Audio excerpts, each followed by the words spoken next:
Is Manchester City's 2-4-3-1 the most dominant formation in football history, or are we simply witnessing another tactical peak that feels unstoppable because we are living inside it?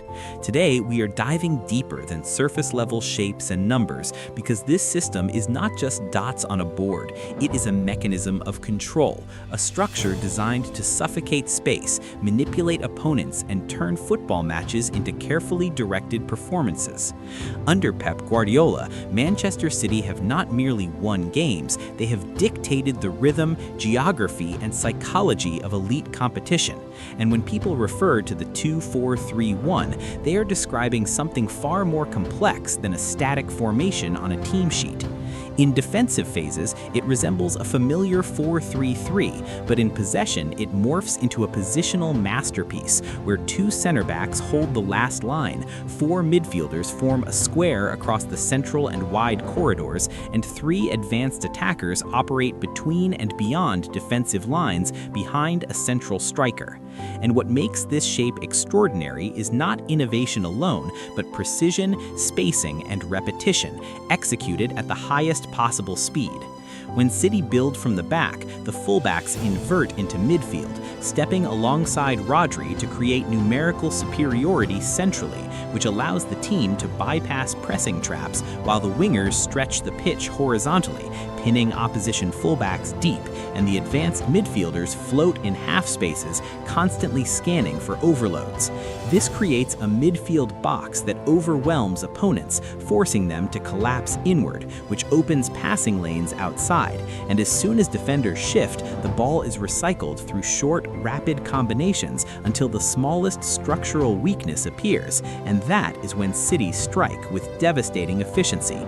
This is dominance through suffocation, because opponents rarely experience comfort on the ball against City.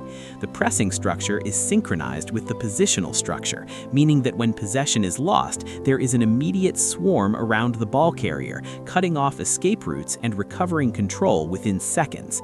And even when counterattacks break through, the rest defense structure remains intact, with two center backs and a holding midfielder positioned to neutralize transitions, so the team attacks with 5 or 6 players, yet defends with 3 in optimal positions, which makes risk calculated rather than reckless.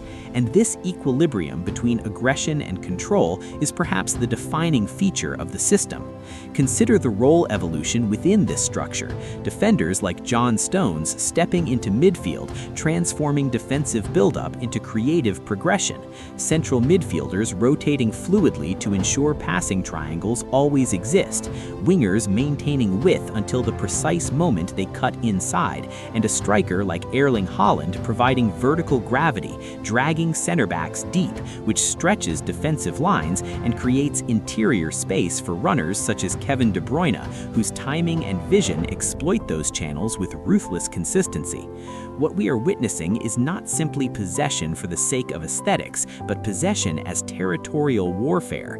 City move opponents like chess pieces, shifting them side to side, waiting for fatigue or confusion, and once the defensive block fractures even slightly, the attack accelerates with vertical passes that slice through compact lines. And because the team constantly occupies optimal zones, opponents cannot mark everyone without sacrificing shape, which means someone is always free, and that is structural dominance, when superiority is engineered rather than improvised. But to claim it is the most dominant formation ever, we must examine history.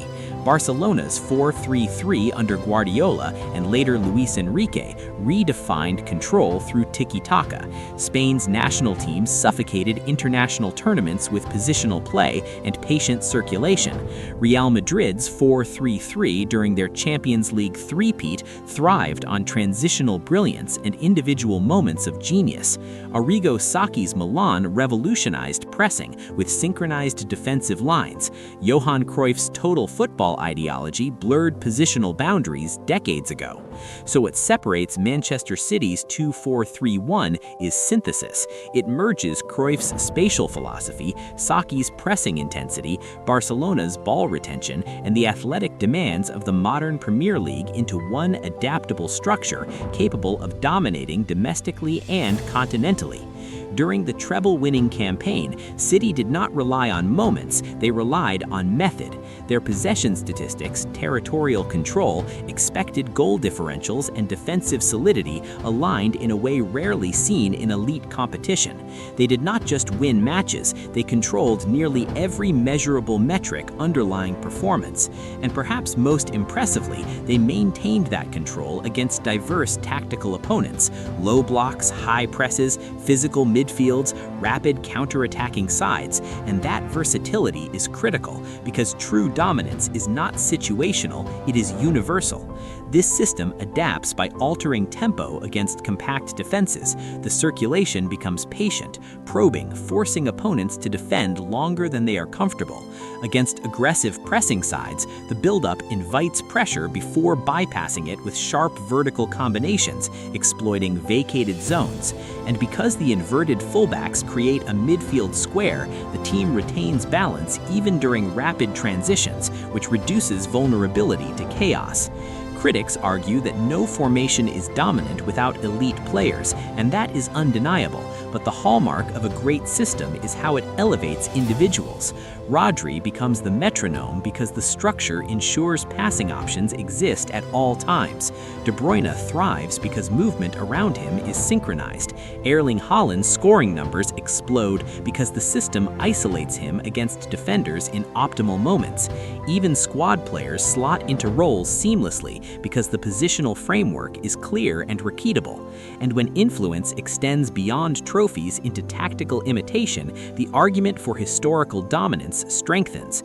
Youth academies across Europe now teach inverted fullbacks and positional play inspired by Guardiola's principles. Coaches at multiple levels attempt to replicate midfield boxes and rest defense structures. And when a system shapes the broader evolution of the sport, its impact transcends a single era. Yet football's nature is cyclical, and dominance invites adaptation. Opponents analyze patterns, search for weaknesses, and attempt to compress space centrally or exploit wide defensive gaps. Occasionally, City have been troubled by compact defensive units combined with rapid counterattacks, which proves no formation is invincible. But sustained excellence across multiple seasons suggests that this 2-4-3-1 is more than a trend. It is a refined model of modern football efficiency, blending aesthetics with pragmatism, artistry with athleticism, philosophy with ruthless execution. So, is it the most dominant formation ever? If dominance is defined by total control over tempo, territory, and tactical narrative, then it belongs firmly in that conversation. If dominance must be measured by longevity across decades and multiple managers, then history may reserve final judgment. But what cannot be denied is that under Guardiola, Manchester City have engineered a system that maximizes space, manipulates opponents psychologically, and turns high-level football into orchestrated superiority. And perhaps the most remarkable aspect is how inevitable their control often feels. When City establish rhythm, the opposition appear reactive, chasing shadows, adjusting constantly to movements that are already pre-planned. And that sensation of inevitability, that sense that the match is unfolding according to one team's script, is the clearest visual representation of dominance in modern football. So whether this 2-4-3-1 stands alone at the summit or shares its place with the legendary systems of past eras, it has undeniably defined this generation and forced the football world to rethink positional roles, structural balance, and the relationship between possession and power. Now the debate moves to you. Does this system surpass the giants of history, or is it simply the current peak before the next revolution reshapes the game? Share your thoughts in the comments, and if you enjoy deep tactical analysis like this, make sure to like, subscribe, and turn on notifications, because on this channel, we break down the strategies, philosophies, and evolutions that define football at its highest level. And check out the next video on your screen, where we explore another legendary system that changed the sport forever.